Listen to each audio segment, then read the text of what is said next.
আসসালামু আলাইকুম, আশা করি সবাই ভালো আছেন। আজকে আমি একটা মহৌষধের কথা বলবো। মহৌষধ, স্টেরয়েড না। একটা মহৌষধের কথা বলবো। ওষুধ তো সবাই খান, অনেক অনেক রোগে ভোগেন, ডায়াবেটিস, প্রেশার, কোলেস্টেরল। অনেকে হার্টের রোগে ভোগেন, হ্যাঁ। অনেকে জয়েন্টের রোগে ভোগেন, অনেকে হচ্ছে মানসিক রোগে ভোগেন, হ্যাঁ। অনেকে হচ্ছে বয়স্করা হচ্ছে অনেকে ডিমেনশিয়াতে ভোগেন।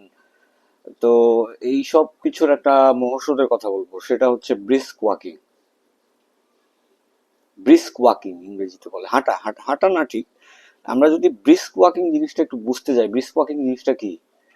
ব্রিস্ক ওয়াকিং জিনিসটা হচ্ছে যে 100 স্টেপ পার মিনিট দিতে হবে, এবং হচ্ছে সপ্তাহে 150 মিনিট এরকম 100 স্টেপ পার মিনিট দিতে হবে। এটা হচ্ছে ব্রিস্ক ওয়াকিং। এবং এটার যে বেনিফিট আমি হচ্ছে অনেক রিসার্চ পেপার ঘেটে পেলাম, এটা আনবিলিভেবল। আমি একটা একটা করে বলি। প্রথমত হচ্ছে এটা আমাদের কোলেস্টেরল লেভেলের উপর যে কাজটা করে, সেটা হচ্ছে এটা এইচডিএল বাড়ায়, এলডিএল কমায়। আমরা জানি যে এইচডিএল হচ্ছে গুড কোলেস্টেরল, এলডিএল হচ্ছে ব্যাড কোলেস্টেরল। তারপরে আমরা যদি কার্ডিওভাস্কুলার সিস্টেমের উপরে আসি, এটা মডারেটলি বিপি রিডিউস করে হাইপারটেনসিভ পেশেন্টদের। তারপরে এটা করোনারি আর্টারি ডিজিজ, যেটা ওয়ার্ল্ডের নাম্বার 1 কিলার, সেটার রেট কমায়। তারপরে হচ্ছে এটা সেরেব্রোভাস্কুলার অ্যাক্সিডেন্ট, স্ট্রোকের রিস্ক কমায়। তারপরে যদি আমরা আসি যে ডায়াবেটিসের ক্ষেত্রে, টাইপ 1 ডায়াবেটিস না, টাইপ 2 ডায়াবেটিসের ক্ষেত্রে এটা রোল আছে। যেমন টাইপ 2 ডায়াবেটিসের ক্ষেত্রে ইনসুলিন রেজিস্ট্যান্স একটা বিষয়। এটা কি করে যে এটা ইনসুলিন সেন্সিটিভিটি বাড়ায় দেয় ব্রিস্ক ওয়াকিং। তারপর হচ্ছে আমরা যদি আসি যে আমাদের মেটাবলিক সিস্টেমের উপরে কি কাজ করে, এটা ভিসেরাল ফ্যাট রিডাকশন করে। স্কেলেটাল ফ্যাট কিন্তু আমাদের জন্য খারাপ না, কিন্তু ভিসেরাল ফ্যাটটা কিন্তু খারাপ। এটা ভিসেরাল ফ্যাট রিডিউস করে। তারপরে আসি আমরা হচ্ছে মাস্কুলোস্কেলেটাল সিস্টেমের উপরে। অনেকে অস্টিওপোরোসিসে ভোগেন। বোন মিনারেল ডেন্সিটি করলে দেখা যায় যে অস্টিওপোরোসিস আছে।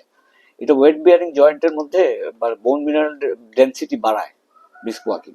এটা রিসার্চে পাওয়া গেছে।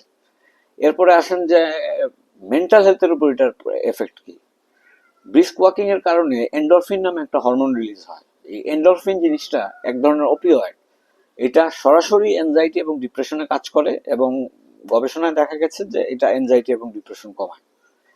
এরপরে আসেন যে নিউরোলজিক্যাল ডিজিজের ক্ষেত্রে এটার এফেক্ট কি।